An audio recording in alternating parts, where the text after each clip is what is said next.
Welcome to Quick Tips with MIE Solutions. I'm Ray Anderson, and today we're going to give you some tips on making the right decision on an ERP system. Does this sound like you? You're considering replacing your current system with ERP. You're trying to get your team on board to using a new system, or you've decided to purchase ERP for your company within the next year. Whatever direction you are currently leaning, it is important to consider the following 3 tips as you move forward with your research and decision-making process.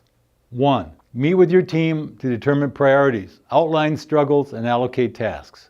Who will be the project manager of the ERP evaluation? What are your company's main concerns? What is the timeline for decision and implementation?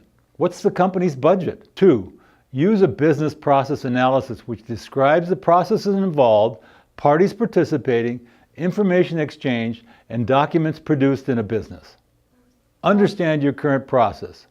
Outline what works well and what doesn't. Determine the who, what, when, where, why, and how of daily processes. 3. Make sure your ERP project manager has the resources to evaluate systems to fit your company's specifications. They should know the overall goals and understand the priorities of the company regarding features, timeline, budget, and deployment. From there, it's time to let your project manager begin their research. We hope these tips help you and evaluate your business, and stay tuned for the next week's Quick Tip.